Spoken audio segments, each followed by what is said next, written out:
నమస్తే, నేను మీ జర్నలిస్ట్ వసంత్. ఎన్నికల ప్రచారంలో రాజకీయ నాయకులు అలవిగాని హామీలు ఇవ్వడం కామనే. కానీ అలాంటి హామీలు అమలవుతాయని చాలా ఆశగా ఎదురు చూసే పేదవాళ్ళు చాలామంది ఉంటారు. కేసీఆర్ ప్రతిష్టాత్మకంగా ప్రవేశపెట్టిన పథకాల్లో డబుల్ బెడ్రూమ్ ఇల్లు కూడా ఒకటి. బీఆర్ఎస్ హయాంలో మాజీ సీఎం కేసీఆర్ తన సొంత నియోజకవర్గం గజ్వేల్ ఏదైతుందో అందులో పైలట్ ప్రాజెక్టు కింద పనులు మొదలుపెట్టారు. ఎర్రవల్లిలో మోడల్ కాలనీ కూడా కట్టారు. ఈ క్రమంలో ఒకే రోజున అటు హనుమకొండ ఇటు వరంగల్ పట్టణాల్లో కూడా 8 చోట్ల డబుల్ బెడ్రూమ్ ఇళ్లకు శంకుస్థాపనలు కూడా చేశారు. ఆర్భాటంగా ప్రవేశపెట్టిన ఈ పథకాన్ని అమలు చేయడంలో బీఆర్ఎస్ ప్రభుత్వం మాత్రం విఫలమైందనే చెప్పాలి. చాలా చోట్ల ఇళ్ల నిర్మాణం సగంలో ఆగిపోయింది. కొన్ని చోట్ల అసలు పనులు కూడా మొదలు పెట్టలేదు. అక్కడక్కడ పూర్తయిన వాటిని ఏ ఒక్కరికి పంపిణీ చేయలేదు. రాత్రిపూట అసాంఘిక కార్యకలాపాలకు ఈ పూర్తయిన డబుల్ బెడ్రూమ్ ఇళ్లు అడ్డాగా మారాయి. వరంగల్ పశ్చిమ నియోజకవర్గంలో 1505 ఇళ్లు మంజూరయ్యాయి. వీటిలో 1200 మాత్రమే పూర్తయ్యాయి. ఇంకా 225 ఇళ్లు అసలు మొదలే కాలేదు.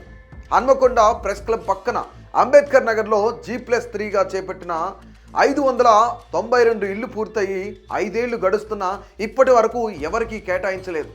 38.78 కోట్ల రూపాయల వ్యయంతో కట్టిన ఈ ఇళ్లు ప్రస్తుతం నిరుపయోగంగా పడి ఉన్నాయి. రాత్రిపూట అసాంఘిక కార్యకలాపాలకు అడ్డాగా మారాయి. ఇదే చోట ఇది వరకున్న గుడిసె వాసులను తొలగించి మరీ కట్టారు. వారంతా కట్టిన ఇల్లు ఎప్పుడిస్తారా అని కళ్ళు కాయలు కాసేలాగా ఎదురు చూశారు. ఇళ్లను పంపిణీ చేయాలనే అనేక సార్లు ఆందోళన కూడా చేశారు. అయినా ఫలితం లేకుండా పోయింది. కొత్త సర్కారు వచ్చిన తర్వాత కూడా కట్టిన ఇల్లు ఎదుట ధర్నా చేశారు. బలవంతంగా వాటిలోకి ప్రవేశించేందుకు కూడా ప్రయత్నాలు చేశారు. పోలీసులు అడ్డగించడంతో వీలు కాలేదు. కనీసం ఈ ప్రభుత్వం అయినా అందజేస్తుందేమో అని ఆశగా ఎదురు చూశారు. లష్కర్ సింగారంలో 128 ఇళ్లు మంజూరైతే ఒక్కటి కూడా కట్టలేదు. న్యూ శాంపేట్లో 608 ఇళ్లు నిర్మాణమైన ఎవ్వరికి ఇవ్వలేదు. కాజీపేటలో 97 ఇళ్లు మంజూరైన ఒక్కటి కూడా మొదలు కాలేదు. ప్రభుత్వం ఆర్భాటంగా మొదలుపెట్టింది, కానీ అమలులో మాత్రం విఫలమైంది. మరోవైపు భూసేకరణ ప్రభుత్వానికి పెద్ద తలనొప్పిగా మారింది. కేంద్రం నిధుల విషయంలో వివాదం ఏర్పడింది. దాంతో అప్పుల గొడవ మొదలైంది. సగం కూడా కట్టలేదు. హనుమకొండ జిల్లాకు మొత్తం 4326 డబుల్ బెడ్రూమ్ ఇళ్లు మంజూరు కాగా వీటిలో మనం చూసినట్లయితే 4219 ఇళ్లకే పాలనాపరమైన మంజూరు లభించింది. ఇప్పటి వరకు 2141 ఇళ్లను మాత్రమే పూర్తి చేశారు. 161 ఇళ్లు మధ్యలో ఆగిపోయాయి.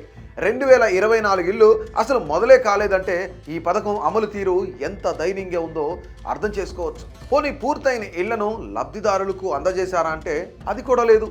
110 కోట్ల వ్యయంతో కట్టిన ఈ 2141 ఇళ్లలో చాలా వరకు పంపిణీ కాక నిరుపయోగంగా మారి క్రమంగా శిథిలమవుతున్నాయి. వీటిని కట్టి వదిలేయడంతో వాటి కిటికీలు దర్వాజాలు దొంగల పాలవుతున్నాయి.